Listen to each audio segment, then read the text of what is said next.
నమస్తే, welcome to AP war. Janasena అధ్యక్షుడు పవన్ కళ్యాణ్ పిఠాపురం నుండి పోటీ చేస్తున్నట్లు స్వయంగా ప్రకటించారు. పార్లమెంట్ అభ్యర్థిగా పోటీ చేస్తారా, అసెంబ్లీ అభ్యర్థిగా పోటీ చేస్తారా అంటూ సాగుతున్న ఊహాగానాలకు తెరదించుతూ తాను పిఠాపురం నుండి అసెంబ్లీకి వెళ్తానంటూ కార్యకర్తల సమావేశంలో ప్రకటించారు. గత ఎన్నికల్లో భీమవరం, గాజువాక నుండి పోటీ చేసిన పవన్ కళ్యాణ్ 2 చోట్ల ఓడిపోయారు.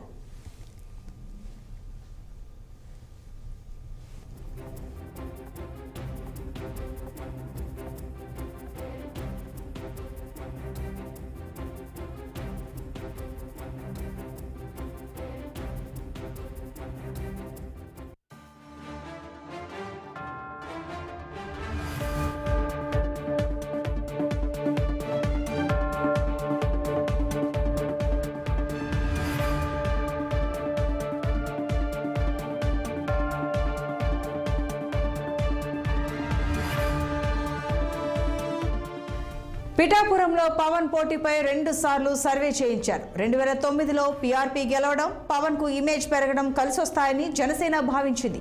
1989 నుంచి అన్ని పార్టీలు ఒక్కోసారి గెలుస్తూ వస్తున్న నియోజకవర్గం కావడంతో జనసేనాని పిఠాపురాన్ని ఎంచుకున్నట్టు తెలుస్తోంది. అటు ఎంపీగా పోటీ చేయడంపై తనకు ఇష్టం లేదని, కానీ పార్లమెంట్ ఎన్నికల్లో పోటీకి సంబంధించి కూటమి పెద్దలు నిర్ణయం తీసుకుంటారని తేల్చేశారు పవన్. ఎంపీగానని అనుకున్నాను. సమస్య ఏముందంటే, చాలామంది పెద్దలు నన్ను కోరుకున్నారు మీరు రెండిట్లో పోటీ చేయమని. కానీ కన్ఫ్యూజన్ ఏముంటుందంటే, క్రాస్ ఓటింగ్ ఉంటుందా, నిలబడతామా లేదా, ఇవన్నీ ఉన్నాయి. అది ఎలా చేద్దాం ఏంటి అనేది ఇంకొద్ది రోజుల్లో ఒకటైతే ఖచ్చితంగా చెప్పగలను. నిన్న భీమవరం పులపర్తి ఆంజనేయులు గారికి ఇచ్చాను. తిరుపతి ఏమో మన జంగం శ్రీనివాసులు గారికి ఇచ్చాను. గాజువాకేమో తెలుగుదేశం వాళ్ళు తీసేసుకున్నారు అనుకుంటాను ప్రస్తుతానికి. సో పోనీ పిఠాపురం తీసుకుందామంటే మా ఉదయ్ ఉన్నాడు ఇక్కడ. సో ఉదయ్ని ఏం అడగాలి తెలియట్లే. సో ఉదయ్ని అడిగి పిఠాపురం ఖాయం చేసుకోమని చెప్తాను. ఎంపీగా పోటీ చేయాలా లేదా అనేది కొద్ది రోజుల్లో ఆలోచన. అంటే నాకేం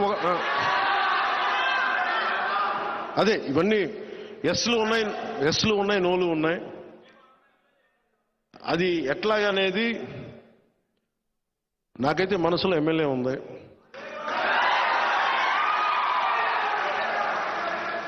అందుకే నేను దాని మీద ఏం వ్యాఖ్యానించట్లేదు. పెద్దలతో మాట్లాడి నా నిర్ణయం చెప్తాను వాళ్ళకి. పిఠాపురంలో పవన్ పోటీకి సంబంధించి మరింత సమాచారం మా ప్రతినిధి దురాని అందిస్తారు. జనసేన పవన్ కళ్యాణ్ పిఠాపురం నుండి పోటీ చేస్తున్నట్లు నేడు సమావేశంలో ప్రకటించారు. పార్టీ కేడర్ అంతా ఉత్సాహంగా, ఎంతో ఉల్లాసంగా గడిపే విధంగా పవన్ కళ్యాణ్ చేసిన ప్రకటన ఎంతో ఆసక్తి రేపింది. ఎందుకంటే ఈరోజు ఆయన పార్టీ కేడర్ గురించి ఉద్దేశిస్తూ ఆవిర్భావ సమావేశం సందర్భంగా మాట్లాడుతూ తాను పిఠాపురం నుంచి పోటీ చేస్తున్నట్లు ప్రకటించారు. వాస్తవానికి పవన్ కళ్యాణ్ పార్లమెంట్ నుండి పోటీ చేస్తారా, అసెంబ్లీ నుండి పోటీ చేస్తారనే విమర్శ నడుస్తున్న క్రమంలో ఆ ఊహాగానాలు కూడా తెరదించుతూ తాను పిఠాపురం నుంచే పోటీ చేస్తున్నట్లు ప్రకటించారు. ఇంతకు ముందు గతంలో అయితే కనుక భీమవరం మరియు గాజువాక నుండి పోటీ చేశారు. ఈ 2 స్థానాల్లో కూడా పవన్ కళ్యాణ్ ఓడిపోయారు. అయితే ఈ 2 స్థానాల్లో కూడా అభ్యర్థులు అంటే ఇటేపు భీమవరంలో అభ్యర్థులు ప్రకటించారు, గాజువాక అయితే తెలుగుదేశానికి కేటాయించారు. అయితే పవన్ కళ్యాణ్ అయితే కనుక తిరుపతి నుండి పోటీ చేస్తారని ఊహాగానాలు చెలరేగిన నేపథ్యంలో ఆ స్థానాన్ని కూడా ఇటీవలే ప్రకటించారు. ఆ లిస్టులో కూడా జనసేనకి కేటాయించినప్పటికీ అక్కడ కూడా అభ్యర్థిని ప్రకటించారు. ఈ ఊహాగానాల నేపథ్యంలో పవన్ కళ్యాణ్ ఎంపీగా పోటీ చేస్తారని మరింత ఉధృతంగా ప్రచారం జరుగుతున్న ధర్మంలో తాను అలా పోటీ చేయడం లేదని, తాను అసెంబ్లీగా వెళ్తానంటూ తేల్చేశారు పవన్ కళ్యాణ్. ఈ క్రమంలోనే పిఠాపురం నుంచి అయితే తంగెళ్ళ ఉదయ్ కుమార్ అనుకున్నప్పటికీ తను మిత్రుడే అయినందున అతన్ని ఒప్పించి తను పిఠాపురం నుంచి పోటీ చేస్తున్నట్లు ప్రకటించారు. పిఠాపురంలో పవన్ కళ్యాణ్ పోటీ ఎలా ఉంటుందని ఒక్కసారి సమీక్ష జరుపుకుంటే మాత్రం పిఠాపురంలో ఏ పార్టీ కూడా 2వ వరుసగా నెక్కిన దాఖలాలు లేవు. గతంలో ప్రజారాజ్యం పార్టీ మాత్రం 2009లో నెక్కిన సందర్భం ఉంది. 2004 నుంచి పరికిస్తే కనుక ప్రతిసారి 2004లో బీజేపీ నెక్కింది, 2009లో ప్రజారాజ్యం నెక్కింది, అలాగే 14లో తెలుగుదేశం రెబెల్ వర్మ నెగ్గారు, 19లో వైసీపీ నెక్కింది, వైఎస్ఆర్ కాంగ్రెస్ పార్టీ. ఇలా ఒక్కొక్క పార్టీని నెగ్గుకుంటూ వస్తుంది. ఈ దఫా వైఎస్ఆర్ జనసేన తరఫున పవన్ కళ్యాణ్ రానుండడంతో స్థానికంగా పిఠాపురంలో మాత్రం చాలా సంబరంగా చాలా అభిమానుల కోలాహలం మాత్రం కనిపిస్తుంది. ఎందుకంటే పిఠాపురంలో కాపుల ఓటింగ్ ఎక్కువ, అలాగే గ్రామీణ నేపథ్యం ఎక్కువ కావడంతో, రూరల్ ప్రాంతాలు ఎక్కువ కావడంతో ఇక్కడ ఓటమి అసలు చెందే అవకాశం లేదని పవన్ కళ్యాణ్ గెలుపు చాలా సునాయాసంగా 2 సర్వేల్లో అంటే జనసేన జరిపిన 2 సర్వేల్లో కూడా పవన్ కళ్యాణ్ గెలుపు ఖాయంగా వచ్చింది. అందుకోసం గొల్లపురంలో కూడా హెలిప్యాడ్ అద్దెకు తీసుకొని ఆ కోణంలోనే ప్రచారం కోసం అన్ని ఏర్పాట్లు చేశారు. అయితే ఈ మధ్యనే అమిత్ షా చెప్పారంటూ ఎంపీగా పోటీ చేయాలని అనేక ఊహాగానాలు వెలువడిన నేపథ్యంలో ఎటువైపు పోటీ చేస్తారన్న మీమాంస లెక్కరేయలేదు. అయితే ఈ ఊహాగానాలన్నింటినీ తెరదించుతూ పవన్ కళ్యాణ్ తన పిఠాపురంలోనే పోటీ చేస్తానని ప్రకటించడంతో అభిమానుల సందడి నెలకొంది. ఒక్కసారి పిఠాపురంలో అక్కడ రాజకీయ స్థితిగతులు చూస్తే కనుక స్థానికుడిగా ఓటేయాలి, స్థానికుడికి అక్కడ విజయం చేకూర్చాలంటూ తెలుగుదేశం పార్టీ నుండి వర్మ చాలా సందడి చేస్తూ హడావుడి చేస్తూ కనిపించారు. పవన్ కళ్యాణ్ పోటీ చేస్తే కనుక తాను అడ్డురానని, మిగిలిన ఎవరు పోటీ చేసినా తాను మాత్రం అడ్డుపడతానంటూ చాలా గట్టిగానే ప్రకటించారు. ప్రస్తుతం పవన్ కళ్యాణ్ పోటీ చేస్తున్నారు కాబట్టి తెలుగుదేశం నుండి వర్మ పోటీ చేసే అవకాశం లేదు, ఆయనే గెలిపించుకొని వస్తానని చెప్పారు కాబట్టి ఈ పొత్తు ఓట్లు కూడా ఇటు చీలకుండా నేరుగా వచ్చే అవకాశం ఉందని వైసీపీకి ఇక్కడ కొద్ది కష్టకాలం అని చెప్పేసి ఇక్కడ ఊహాగానాల్లో అభిమానులు మాత్రం చర్చించుకుంటున్నారు. పవన్ కళ్యాణ్ కనుక ఇక్కడ నేరుగా తలపడితే మాత్రం ఈ ప్రభావం అంతా ఇటు ఉమ్మడి తూర్పుగోదావరి జిల్లా, పశ్చిమ గోదావరి జిల్లాలపై ప్రభావం ఉంటుందని, అలాగే మెట్ట ఇవన్నీ కూడా ఎలా లెక్కేసినా సరే పవన్ కళ్యాణ్ ప్రభావం చాలా తీవ్రంగా ఉంటుందని, పవన్ కళ్యాణ్ గెలుపుతో పాటు తెలుగుదేశం పార్టీ కూడా చాలా అనుకూలంగా ఉంటుందని తెలుగుదేశం శ్రేణులు కూడా చర్చించుకుంటున్నాయి. ఈ కోణంలో చూస్తే కనుక పవన్ కళ్యాణ్ పిఠాపురం నుంచి పోటీ చేస్తానని ప్రకటించడం మాత్రం అభిమానులు ఆనంద శ్రేణులు మాత్రం విపరీతంగా ఉన్నాయి. ఎప్పుడు నామినేషన్ వేస్తారు అన్న చాలా మంది ఇప్పుడే అభిమానులు తీవ్రంగా చర్చించుకోవడం మాత్రం చాలా సందడి వాతావరణం పిఠాపురం నెలకోవడం మాత్రం కనిపిస్తూనే ఉంది. వీడియో జర్నలిస్ట్ చిన్నీతో నదీం ఖందురని, కాకినాడ. పవన్ కళ్యాణ్ పిఠాపురం నుంచి పోటీ చేస్తున్నారని తెలియగానే ఓవైపు జన సైనికులు సంబరాలు చేసుకుంటుంటే మరోవైపు పిఠాపురం టీడీపీలో అసమ్మతి జ్వాల రగిలింది. మాజీ ఎమ్మెల్యే టీడీపీ నేత వర్మకు టికెట్ రాకపోవడంతో ఆయన అనుచరులు ఒక్కసారిగా కోపంతో ఊగిపోయారు. వర్మ ఆఫీస్ వద్ద టీడీపీ జెండాలు, ఫ్లెక్సీలు తగలబెట్టడంతో ఒక్కసారిగా ఉద్రిక్త వాతావరణం నెలకొంది. నియోజకవర్గంలో ప్రధాన కూడళ్లలో భారీ ఎత్తున చేరుకుని తమ నాయకుడు వర్మకే టికెట్ కేటాయించాలని నిరసన, ఆందోళన వ్యక్తం చేశారు. వర్మకు టికెట్ ఇవ్వకపోతే ఎట్టి పరిస్థితుల్లోనూ సపోర్ట్ చేయమని తేల్చి చెప్పారు.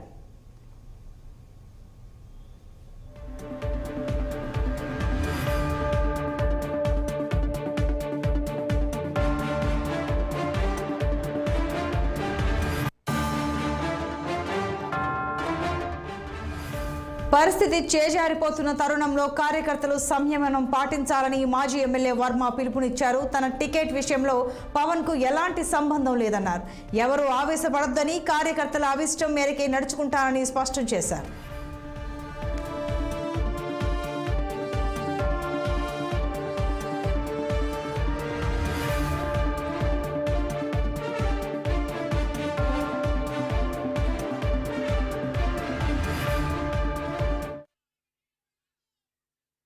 వివాదాస్పద దర్శకుడు రామ్ గోపాల్ వర్మ ఆసక్తికర ప్రకటన చేశారు. ఏపీ అసెంబ్లీ ఎన్నికల్లో పిఠాపురం నియోజకవర్గం నుంచి పోటీ చేయబోతున్నానని వెల్లడించారు. సడన్ గా ఈ నిర్ణయం తీసుకున్నానని, ఈ విషయం తెలియజేసేందుకు సంతోషిస్తున్నానని వ్యాఖ్యానించారు.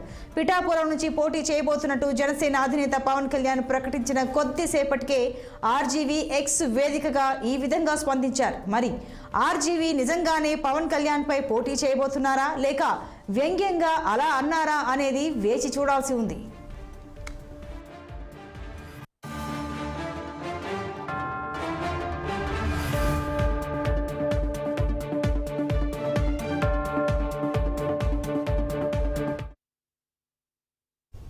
టీడీపీలో టికెట్లలో ఆగడం లేదు. టికెట్ రాదని తెలిసిన ప్రాంతాల్లో ఆగ్రహ జ్వాలలు చెలరేగాయి. ప్రధానంగా కృష్ణా జిల్లా పెనమలూరులో మాజీ ఎమ్మెల్యే బోడే ప్రసాద్ తీవ్ర అసంతృప్తి చెందుతున్నారు.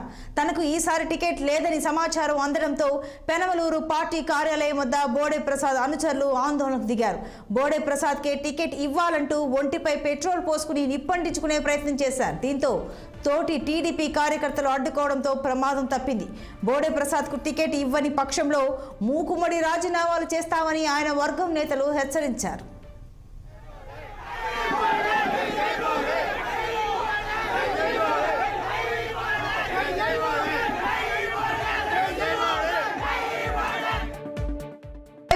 వచ్చే ఎన్నికల్లో తప్పకుండా పోటీ చేస్తానని బోడే ప్రసాద్ స్పష్టం చేశారు. చంద్రబాబు కుటుంబ సభ్యులు తప్ప ఎవరు పోటీ చేసినా తాను మాత్రం తప్పనిసరిగా బరిలోకి దిగుతానని చెప్పారు.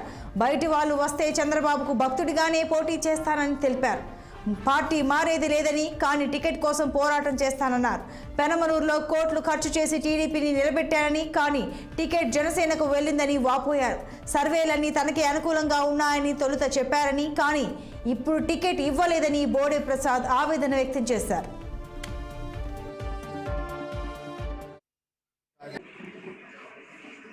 ఆ రోజు ఓటమి పాల్చడం జరిగింది. నేను ప్రజల దగ్గరికి వెళ్ళి ఒకటే చెప్పా, తెలియక ఏదైనా తప్పు చేసి ఉంటే క్షమించండి. నాకు తెలిసి నేను ఏ తప్పు చేయలేదు.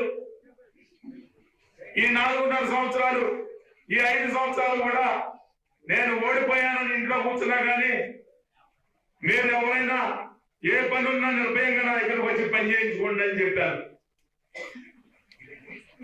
ఆ రోజు నుంచి ఈ రోజు కూడా, ఈ రోజు వరకు కూడా, ఆఖరికి కరోనా సమయంలో కూడా అందరి అధికారంలో ఉన్న నాయకులందరూ మాస్కులు వేసుకుని ఇళ్లలో కూర్చుంటే పేద ప్రజలకి కూరగాయలు పంపిణీ దగ్గర నుంచి ఈ 3.5 సంవత్సరాల్లో పార్టీ ఆదేశించిన ప్రతి కార్యక్రమం కూచా తప్పకుండా ₹1 కూడా నేను ఎవరి దగ్గర అభ్యర్థించకుండా నా సొంత డబ్బులతో, నాకు ఆస్తులున్నా లేకపోయినా సంవత్సరానికి ₹1 కోటి ఖర్చు పెట్టుకుంటా పార్టీని అభివృద్ధి చేసుకుంటా వచ్చా. స్థానిక సంస్థల ఎన్నికల్లో సుమారుగా ₹1 కోటి ఖర్చు పెట్టారు. లోకేష్ గారి పాదయాత్రలో ప్రజలందరికీ తిరుపతి టీడీపీ, బీజేపీ, జనసేన కూటమి అభ్యర్థిగా చిత్తూరు రెబెల్ ఎమ్మెల్యే ఆరణి శ్రీనివాసులు పేరు ఖరారైనట్లు తెలుస్తోంది. ఇటీవల పవన్ సమక్షంలో ఆరణి జనసేనలో చేరారు. పొత్తులో భాగంగా తిరుపతి టికెట్ జనసేనకు కేటాయించినట్లు ప్రచారం జరుగుతోంది. అటు పార్లమెంట్ స్థానాన్ని కూడా బీజేపీకి ఇచ్చినట్లు సమాచారం. దీంతో తిరుపతిలో 41 ఏళ్ల తర్వాత టీడీపీ పోటీ నుంచి తప్పుకున్నట్లు అవుతుంది. మరోవైపు నాన్ లోకల్కు టికెట్ ఇవ్వడంపై జనసేన నేతలు ఆందోళన చెందుతుంటే 2 సీట్లు కూటమి పార్టీలకే కేటాయించడంపై టీడీపీ నేతలు ఆగ్రహంతో ఉన్నట్లు తెలుస్తోంది. దీనికి సంబంధించి మరింత సమాచారం మా ప్రతినిధి గిరినాథ్ రెడ్డి అందిస్తారు. తిరుపతి జనసేన, టీడీపీ, బీజేపీ ఉమ్మడి అభ్యర్థులుగా చిత్తూరు జిల్లా వైసీపీ రెబల్ ఎమ్మెల్యే ఆరణి శ్రీనివాస్ పేరు ఖరారు చేస్తున్నట్టయితే తెలిసింది. అయితే నిన్న జనసేన ఏదైతే అవిఆర్ఎస్ కాల్లో ఆరణి శ్రీనివాస్ పేరునైతే కూడా కొన్ని కాల్స్ అయితే వచ్చిన పరిస్థితి అయితే ఉంది. దాంట్లో ఆరణి శ్రీనివాస్కి కంటే 100కే ఎక్కువ శాతం కూడా పోల్ అయినట్టు కూడా తెలుస్తుంది. అయితే గంటల వ్యవధిలోనే అతని పేరు ప్రకటిస్తున్నట్టుగా కూడా సరే ఒక సోషల్ మీడియాలో పవన్ కళ్యాణ్ లెటర్ ప్యాడ్ మీద ఆయన పేరు చక్కర్లు కొడుతున్న పరిస్థితి అయితే కూడా ఉంది. అయితే నాన్ లోకల్ అంటూ కూడా సరే తిరుపతిలో కొత్తగా ఒక రాజకీయం దుమారం అయితే లేపుతున్న పరిస్థితి అయితే ఉంది. జనసేన అధినేత పవన్ కళ్యాణ్ పోటీ చేయాలి, ఆయన కాకపోతే స్థానికులకే టికెట్ ఇవ్వాలంటూ కూడా సరే అటు ఆశావాహులు అయితే పట్టుబడుతున్న పరిస్థితి అయితే కూడా ఉంది. అయితే తెలుగుదేశం పార్టీ 1993 ఇక్కడ పురుడు పోసుకొని స్వర్గీయ మాజీ ముఖ్యమంత్రి ఎన్టీ రామారావు తిరుపతిలో మొదటిసారిగా ఎమ్మెల్యేగా ఎన్నికయ్యారు. దాని తర్వాత ప్రజారాజ్యం ఆ పార్టీ అధినేత మెగాస్టార్ చిరంజీవి కూడా ఇక్కడి నుంచే ఎమ్మెల్యేగా గెలుపొందిన పరిస్థితి అయితే కూడా అదే సెంటిమెంట్తో జనసేన టికెట్ అడిగింది.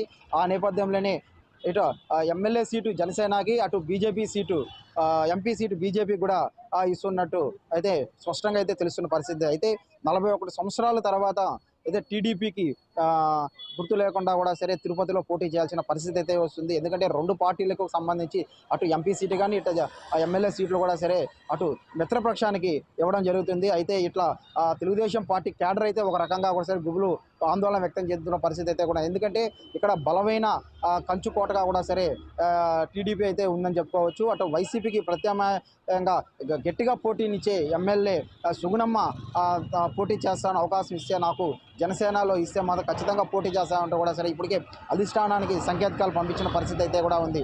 అయితే ఇప్పుడు వరకు కూడా సరే చూసుకున్నట్టయితే తెలుగుదేశం పార్టీ నుంచి అటు జనసేన పార్టీ నుంచి చూసుకుంటే జనసేన పార్టీ నుంచి ఏదైతే తిరుపతి ఇన్ఛార్జ్గా ఉన్నట్టు కిరణ్ రాయల్, అదేవిధంగా పసుపులేటి హరిప్రసాద్ కూడా బరిలో ఉన్న పరిస్థితి అయితే కూడా ఉంది. అదేవిధంగా తెలుగుదేశం పార్టీకి చూసుకుంటే మాజీ ఎమ్మెల్యే సుగుణమ్మతో పాటు ఓకా విజయ్ కుమార్, కోడూరు బాలసుబ్రహ్మణ్యం, జేబీ శ్రీనివాసు లాంటి వ్యక్తులు కూడా సరే బరిలో ఉన్న పరిస్థితి అయితే కూడా అంతే. అయితే వీళ్ళందరినీ లోకల్ వ్యక్తులను కాదనేసి చిత్తూరు జిల్లా రెబల్ ఎమ్మెల్యేగా ఉన్నట్టు ఆర్ఎన్ శ్రీనివాస్కి టికెట్ కేటాయిస్తున్నట్టుగా కూడా తెలిసింది. అయితే కాల్చిన పరిస్థితి అయితే ఉంది. ఏది ఏమైనప్పుడు కూడా సరే తిరుపతిలో లోకల్ నాన్ లోకల్ అంటూ కూడా సరే ఇప్పుడు ఒక ప్రచారం అయితే జరుగుతుంది. అటు వైసీపీ ఎమ్మెల్యే అభ్యర్థిగా ఉన్నట్టు బొమ్మన కరుణాకర్ రెడ్డి తనుడు అభినయ్ రెడ్డి కూడా సరే గత కొద్ది కాలం కూడా సరే నేను లోకల్ వ్యక్తిని నాన్ లోకల్ వ్యక్తులు ఎక్కడ ఏ ప్రాంతంలో పర్యటించాలన్నా వాళ్ళకి ఎక్కడ ఏ సందు ఉందో ఏ వీధికి వెళ్తే ఏ వీధిలోకి వెళ్తామో కూడా తెలియని పరిస్థితి. నాకైతే స్పష్టంగా ఏ వీధిలో వెళ్ళినా ఫలానా చోటుకు వెళ్తానంటూ కూడా సరే నేను లోకల్ నాన్ లోకల్కి ఇస్తే ఎలా అంటూ కూడా సరే ఆయన గత కొన్ని రోజులుగా కూడా సరే కామెంట్ చేస్తున్న పరిస్థితి అయితే కూడా ఉంది. అయితే మొత్తం మీద అటు తెలుగుదేశం పార్టీ 41 సంవత్సరాల తర్వాత సైకిల్ గుర్తు లేకుండా ఇటు మిత్రపక్షానికి సీటు ఇవ్వబోతున్నారు. తిరుపతిలో తెలుగుదేశం క్యాడర్ కూడా సరే ఒక ఆందోళన చెందుతున్న పరిస్థితి అయితే ఉంది. మరి ఇట ఎమ్మెల్యే అభ్యర్థిగా ఏమైనా ఆర్ఎన్ శ్రీనివాస్ మార్చే అవకాశం ఉందా వేచి చూడాల్సిన పరిస్థితి అయితే ఉంది. మరోపక్క ఖచ్చితంగా జన సైనికులుగా టీడీపీకి నచ్చజెప్పి ఖచ్చితంగా ఆర్ఎన్ శ్రీనివాస్ని గెలిపించుకోవాలనేసి కూడా అధినేతలు వాళ్ళకి చెప్తారనేసి కూడా వేచి చూడాల్సిన పరిస్థితి అయితే. మొత్తం మీద అటు తిరుపతిలో మాత్రం శరవేగంగా రాజకీయాలు మారుతున్న పరిస్థితి అయితే ఉంది. ఏదైతే ఫస్ట్ నుంచి కూడా సరే తెలుగుదేశం పార్టీ జనసేన మిత్రపక్షానికి సీటు వస్తుందని చెప్పుకున్నప్పుడు కూడా సరే బలమైన నేతలు లేకపోవడంతో ఖచ్చితంగా తెలుగుదేశం పార్టీకే వస్తుందని ఆశించారు. కానీ ఆశలు నిరాశ అయితే చెందిన పరిస్థితి అయితే కూడా ఉంది. మొత్తం మీద ఏం జరుగుతుందో కూడా వేచి చూడాల్సిన పరిస్థితి అయితే ప్రస్తుతం తిరుపతిలో ఉంది. కెమెరామెన్ శిరోజ్ గిరినా 6 టీవీ తిరుపతి. ఇది ఇవాల్టి AP war. Keep watching 6 TV. సామాన్యుడి ఆరో ప్రాణం.